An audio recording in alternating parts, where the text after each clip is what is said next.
In this video, an avalanche of Tesla news and updates, including more on the stunning Tesla humanoid robot, a huge expansion in Texas, new details on the staggering cost to the Detroit 3 after the UAW strikes. And once again, I thought it would be Tesla inadvertently bankrupting these companies, but apparently it's the union who purports to serve their members that's actually going to kill these companies. The irony of ironies. More Cybertruck sightings, a classic Elon Musk email to Tesla employees, Toyota's super embarrassing 2025 EV target. I can't even say that with a straight face. Another legacy automotive manufacturer gets on the Tesla EV supercharging bandwagon. A super juicy XAI update. Plus the first Neuralink human implant is happening soon. Any volunteers? More brazen corruption from the Biden administration. Just remember, Elon bad. YouTube's latest and truly insane episode of 1984 continues to drive users over to X. And a quick trip down memory lane to roast some of the 3-year-old predictions from a notorious Tesla bear. So buckle up, we have got a lot to cover. P.S. If you want more content and or early access and or just want to support the channel, check the links in the pinned comment. Boy oh boy, is there a lot going on. First, in case you missed it this week, 60,000 Tesla workers in Austin. That's the plan. Headcount has already surpassed 20,000, executive says in rare public presentation. Now this is one of those things that's kind of obvious. Tesla buys an absolutely fucking gigantic plot of land, builds an absolutely fucking gigantic factory, is headquartered in Austin. It never made sense that they'd tap out at 20,000 employees. And by the way, don't think 60,000 is going to be the final destination either. Tesla now employs more than 20,000 people at its Gigafactory east of Austin, making it the second largest private employer in the region so far. Once the electric vehicle company ramps up production on its highly anticipated Cybertruck, that number is expected to triple. That's according to Jason Shorehand, Tesla's director of manufacturing at the factory, who this week gave a rare glimpse into what's happening at the facility. He shared the employee count during the keynote address at the State of Manufacturing Conference and Expo held by the Austin Regional Manufacturers Association. So far, Shorehand said the biggest struggle has been the company's mass hiring. And by the way, fair enough. Bit of context here. Austin has well under 1 million residents. They've already hired 20,000 people. Do the math. Of course, there'll be many people who currently don't live in Austin who moved to Austin. Oh, by the way, I can tell you, back in early 2021, when I visited Austin, I was talking to some real estate agents there and trying to figure out how to finance a purchase of real estate in Austin from afar. I wonder why I'd do that. Something boomtown. More context. In Central Texas, the largest employer, a grocery chain, currently employs 22,955 people. Within just a few months, Tesla will become the single largest employer in Central Texas. Holy shit. Meanwhile, Tesla's so-called competition. First week of UAW strike inflicted over $1 billion in damage. But don't worry, Ford, Stellantis and General Motors can certainly afford to be collectively bleeding over $1 billion. It's not like they're already on the way to bankruptcy and struggling to transition to EVs. Haha. Recent estimates indicated that in the first week of the UAW strike alone, automakers suffered from a collective $1.6 billion in economic losses. Holy shit. If you're really bad at math, that is more than $500 million each in one fucking week. And by the way, just a quick side note, I've been covering this in detail over on Patreon and for my ex-subscribers and exclusive content. If you don't want to miss out, join both platforms. And to emphasize how insane and damaging this is, just think of an automotive manufacturer like a living organism, like a human. If you have a single strike at a single factory, maybe you stop producing lungs, for example, or the heart, or the brain, or the nervous system goes offline. The whole organism will die in no time at all. These strikes have huge domino effects. It's going to be an absolute clusterfuck, and it also puts parts suppliers at great risk of going bankrupt. These companies all run on very tight margins, assuming that volume's going to be maintained at roughly the same levels today. If Ford's like, oh, hey guys, since we're striking, dear supplier, we don't need these 50,000 parts per week that you normally supply, what does the supplier do? They can't sell the parts to anyone else. The supplier goes, oh, fuck, we need to borrow money to stay in business. Oh, but interest rates are through the roof. We can't really afford to borrow the money and pay the interest. Oh, fuck, okay, we're filing for bankruptcy. It's going to be an absolute fucking disaster, I'm telling you now. And as I said before, the end result of these strikes will be accelerating the bankruptcy of these automotive manufacturers. So rest in fucking peace the employees who are hoping to get their 40% pay increase and are instead going to get a 100% pay decrease when they're fired, or the company for which they work files for bankruptcy. And now more on this absolutely stunning Tesla bot demo from some of the people directly involved. Super excited to share our team's progress over the last few months. We can now accomplish long horizon tasks such as sorting blocks fully autonomously in a completely task agnostic way. In other words, no heuristics. Tesla bot has not been programmed. Here's how you sort blocks. Just collect more data and we can train a new complex task without changing any code, which is exactly how human beings learn. When we are born, The skills we acquire throughout life aren't already pre-programmed in. We learn by doing, by training on data in the real world. Hallmark asks, can it be prompted to perform a task? Julian responds, yes, it can be prompted. The same network is used in this video to sort or unsort the blocks. You just tell it what you want to do. I wonder how exactly you tell it. Something language-based AI. And we ain't done yet. The man himself, Ashok Elaswamy, has a few thoughts. Neural networks plus cameras work amazingly well and are really the solution to robotics. Same solution for the car, for Optimus, and will be for all such artificial animals. Again, he's right. You guys will have heard me talk about this in the past. Tesla effectively being able to transplant the brain of the vehicle into the robot. This is why we're seeing such fast progress. Ashok has more to say. These robots do use additional sensing, such as audio, what we were saying before about prompting and language, proprioception, temperature, etc., just like most animals. Yeah. Now, for those of you that don't know, audio is in hearing. The proprioception, this is the ability to understand where your body is in space, your limbs. This is why close your eyes, you can touch your nose with your eyes closed. Simple stuff. But a lot of people don't even know this is a sense that humans have. Temperature, etc. I'm sure if anyone's ever touched anything that was kind of hot, you'll know that we have some pretty effective temperature sensing as well. But no LiDAR, radar, ultrasonics, HD maps, shenanigans. Brutal honesty here. It will become so obvious over... It already is, bro, but actually it's not, because if it was obvious, everyone would get it, right? It seems the obviousness at this point in time is only clear to a very narrow range of people. But anyway, it will become so obvious over the coming years. We'll be wondering why anyone thought those were a great idea. Yeah, he's right. I mean, this is first principles, okay? Look at all life on Earth. What senses does all life on Earth have? Most can hear. Most has proprioception. Most can sense temperature. Most can sense parts of the electromagnetic spectrum. Light. Parts. Not all parts. I'm unaware of any animals that have LiDAR. Do you know any animals that have built-in HD maps? There are very, very small numbers of animals that use echolocation for rare circumstances. That's about the closest thing we have to ultrasonics and or radar, and that's about it. Whereas there are literally millions of completely independent examples of life on Earth getting by just fine with a basic sensor suite.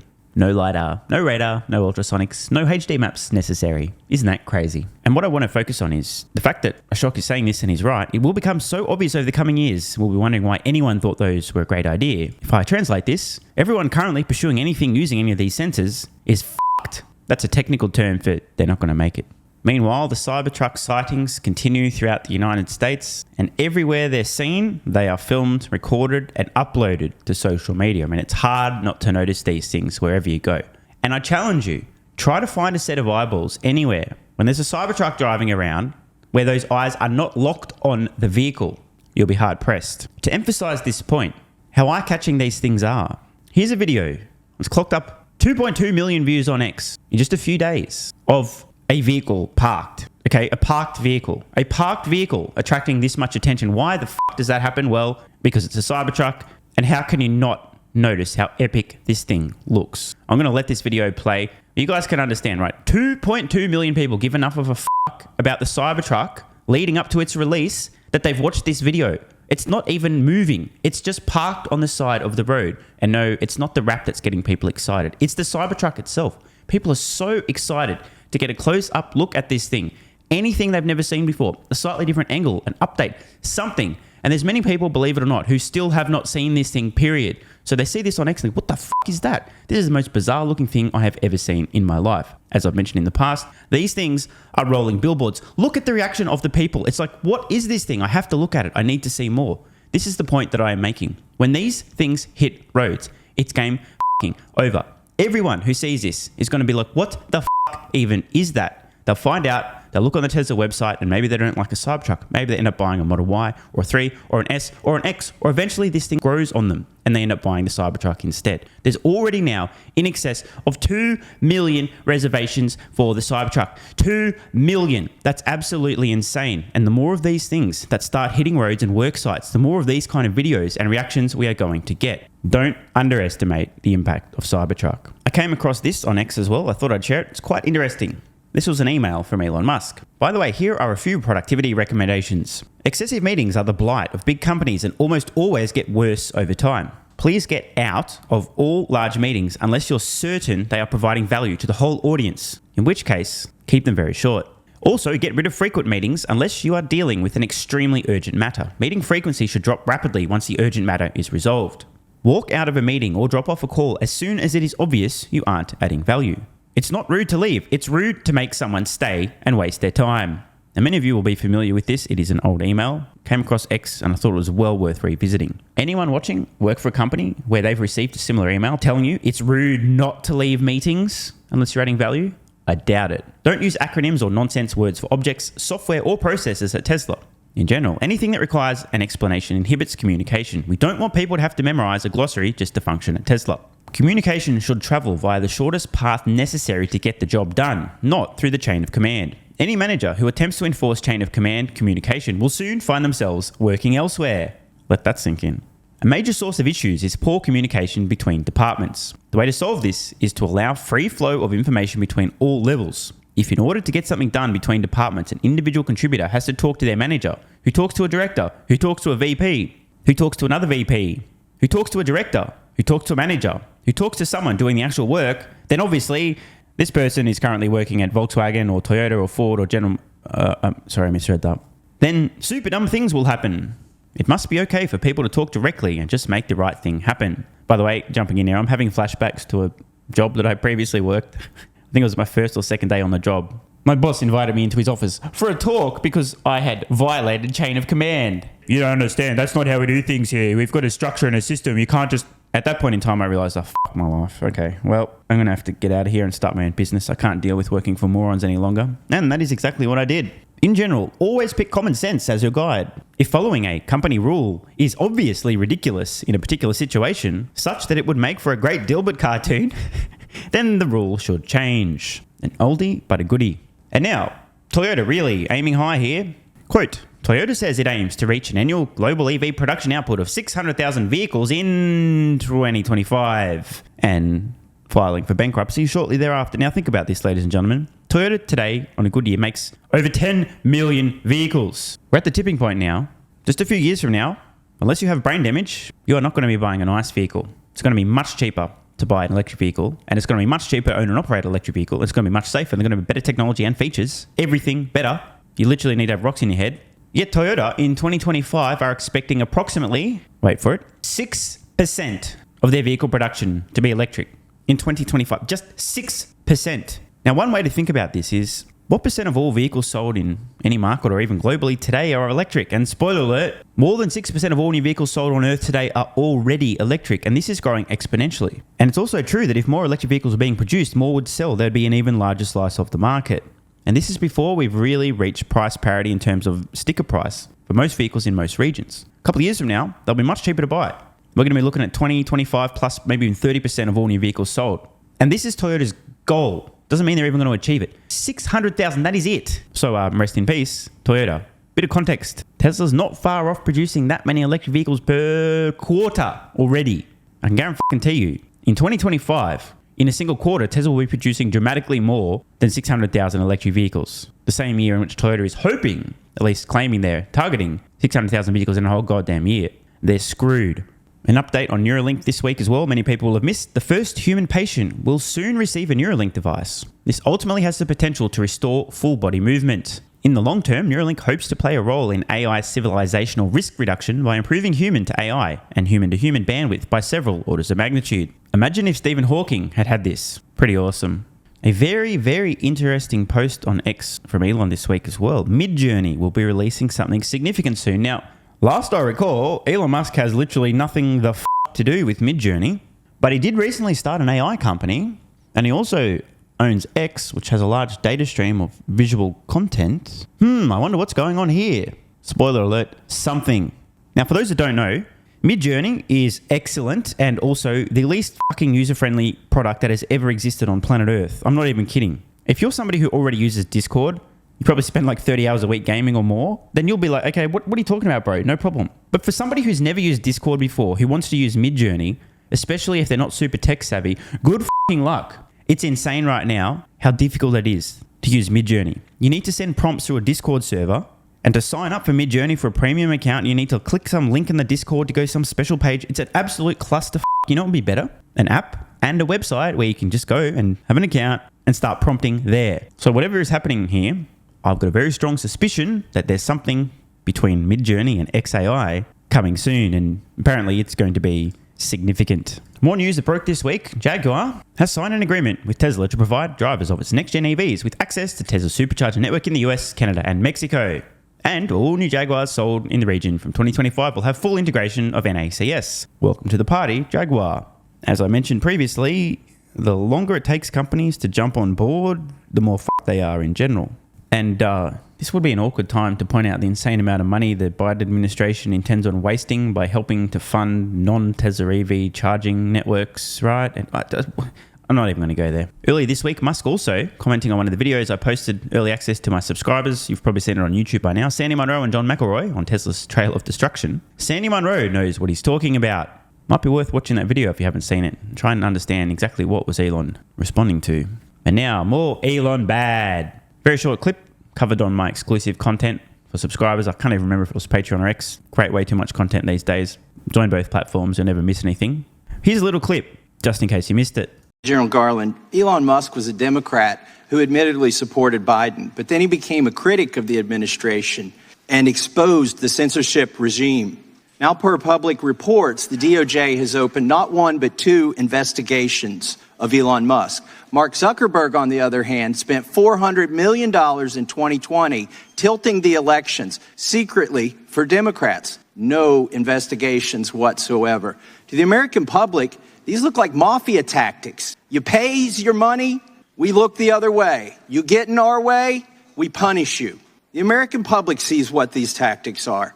Obviously, this guy is a tinfoil hat-wearing conspiracy theorist because if what he was saying was true, this would be brazen corruption right out in the open. Clear and obvious weaponization of the Justice Department to go after a rival. Geez, that would be, surely that would never happen in a democracy like the United States, right? Oh, hey, look over there, a mugshot.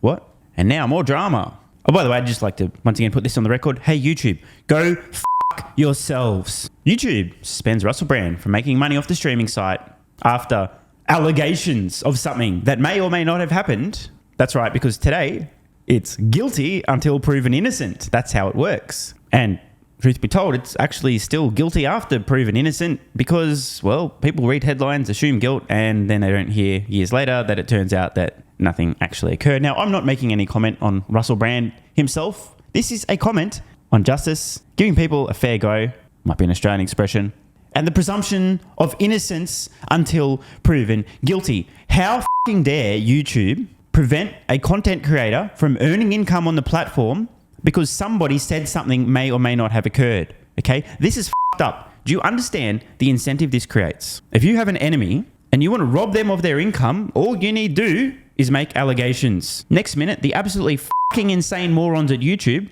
will do your bidding and financially penalize this person, prevent them from earning income on the platform before any guilt is proven.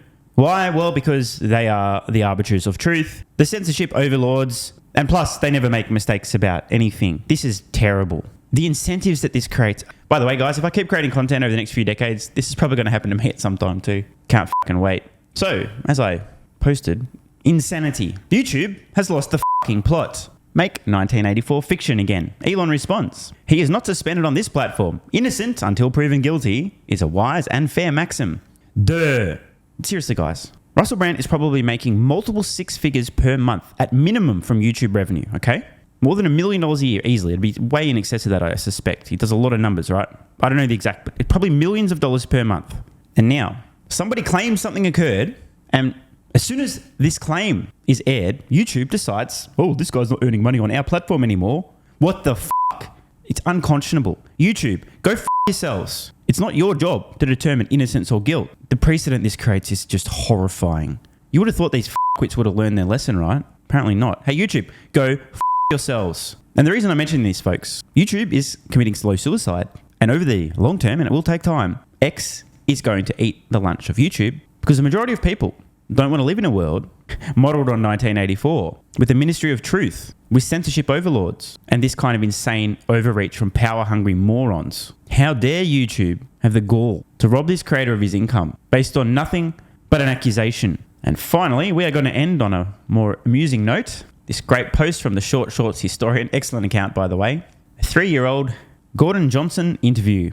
How well has it aged? I'm going to play this thing in full and don't want to interrupt. Again, you should all be following the Shorts historian. There's some absolute classics here. This clock's in at just over 3 minutes. Well worth watching. You think there's a day of reckoning coming? Right, but Joe, you got to be careful with just looking at stock price, right? If you look at their guidance, previously they said they were going to do over 500,000 cars. Last night, if you look at the midpoint, it was 495. So they actually cut their guidance last night.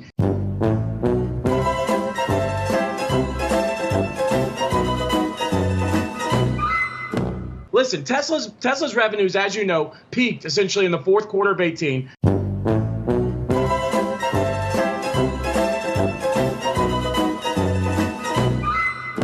So when you look at his, missed promises, and you look at the fact they're not investing, I think you have to be very skeptical with respect to his projections. And I think next year they go back into losses as that credit revenue falls.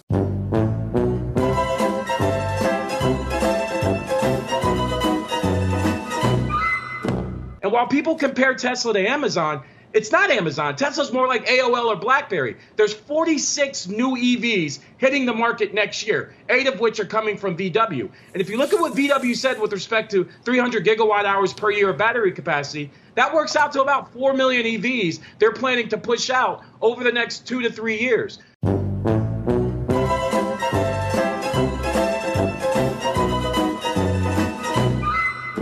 So I think that what Musk did last night essentially was push out the production of his batteries. And I think the issue is all the big boys, Ford, GM, VW, they've essentially brought out battery capacity. There is no capacity left. And we think that given what he said last night, we think their deliveries are actually going to be down in 2021 because they just don't have the battery capacity to hit what they need to hit. And everybody else is sucking up all the capacity in the industry.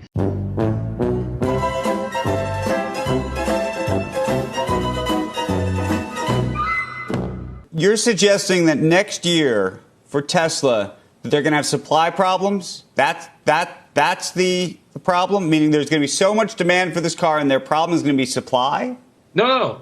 I think the problem is demand and competition. I think Tesla's deliveries. Well, no. But hold on. You just said, just hear me out for a second, Gordon. Sure. You just said a moment ago, you said everybody else is sucking up the battery supply. They won't be able to have enough batteries. And so if they don't have enough batteries, that's a supply problem. That's not a demand problem.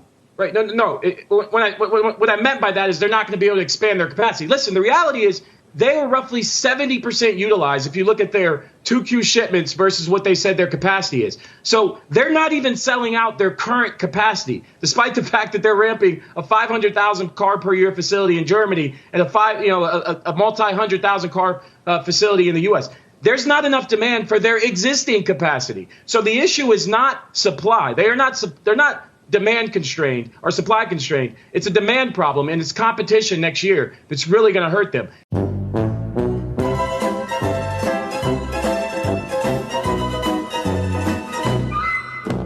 The ID3, VW's ID3, which just launched in Netherlands, Norway, Spain last month, as of yesterday, has outsold the Model 3 in its first month. That's a big problem for Tesla.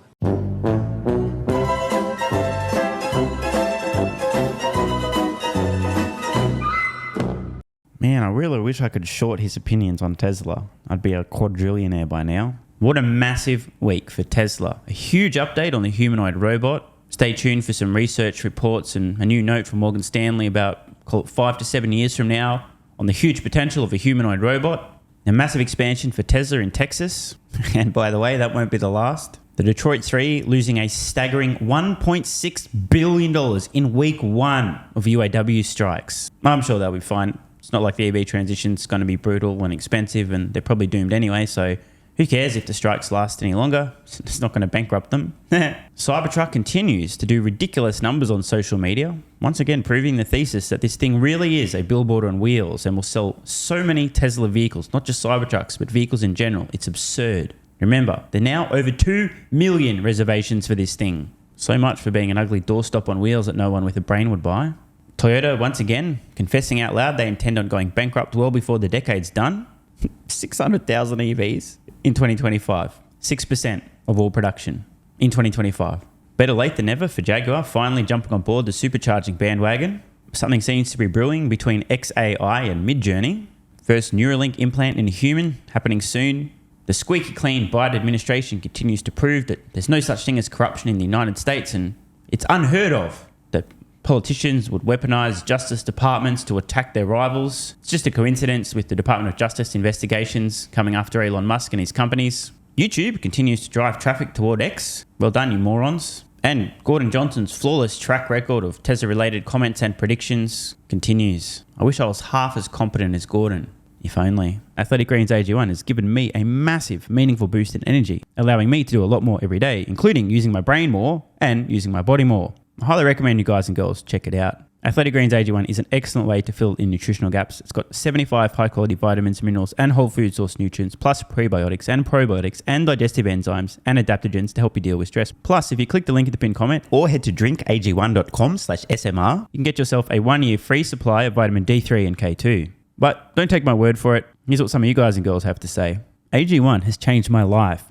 I was, as you described, treating myself like a circus, ate like trash, rarely exercised, used alcohol as a stress crutch, cannabis also. AG1 is what gave me the kick in the ass, got me back to the gym, motivated me to do more for myself, family, my business, etc. Keep doing what you do. Now, I know there's some skeptics, the same kind of people who think Elon Musk is a fraud, reading this going, what do you thought? There's no way that's possible, bro. It must be a placebo effect. Believe it or not, this is a recurring theme. If you give your body everything it needs to feel and perform its best, including having a lot more energy, you'll need ways to use that energy. For me personally, that includes more exercise, moving my body more social activity, and more cognitively demanding tasks, including producing a fuck ton of exclusive content over on Twitter and on Patreon, plus my daily YouTube uploads. The proof's in the pudding. On to another testimonial from a viewer of this channel. SMR, you asked me to provide feedback on AG1. Here it is. It has helped with mental acuity, stamina, and intestinal waste management.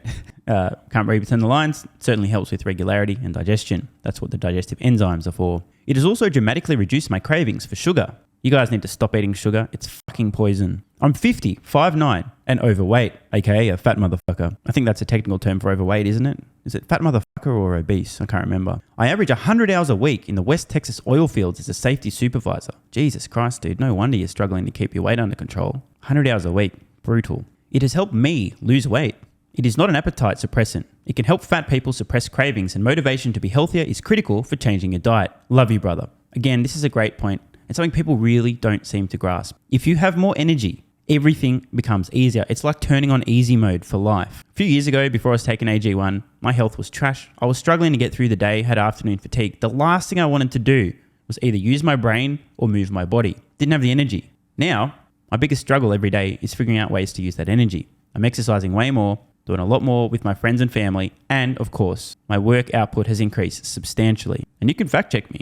Check out the average length of my videos I was posting to YouTube 3 years ago. Need I say more? And one final testimonial. Love this one. Okay, here's the deal for me with this AG1 shit. I'm 41 years old and not the type to eat, drink, smoke, or sleep healthy, so I was skeptical. That being said, here's what I experienced. Day 1, meh. Day 2, afternoon fatigue was about 45 minutes late. Day 3, 0 afternoon fatigue. Day 4, 0 afternoon fatigue plus extra energy. Day 5, again, 0 afternoon fatigue plus energy. Wondering, what the fuck, really? See, this is the thing, right? The results for many people are just almost too good to be true. This is the same experience I had. My afternoon fatigue just vanished out of nowhere. I'm like, wait, what the fuck? Why am I not tired in the afternoons anymore?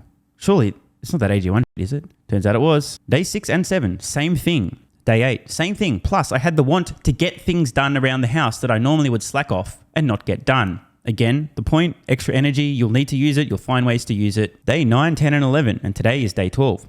I fucking love it. So however you managed to get me to buy it, I'm so glad you did. Thank you so much, SMR. It really changed me so far. Guys, this shit really works. Just try it. By the way, this is the reason I continue to relentlessly promote AG1. A lot of people get real fucking mad in the comments. Oh my God, Snake Oil Salmon's sold out. Oh my God, he's a scammer. This is fraud. But constantly, I'm pretty sure everyone making these comments is also currently short Tesla stock. I'm not particularly concerned about people having a negative perception, those folks suffering from small brain syndrome, still living in my bum's basement syndrome, etc., writing mean comments, claiming AG1's a scam or it doesn't work. I mean, bro, when I get feedback like this is what keeps me going. And remember, there is a 90-day money-back guarantee. There's nothing to lose here. Just try this stuff for a month, and if you don't get these results, get your money back. See, it's a literal no-brainer. It's an IQ test at this point in time. Testimonial after testimonial after testimonial like this. Get your money back if it doesn't work. Just try it for a month, and if it doesn't work, get your money back. Today's the day.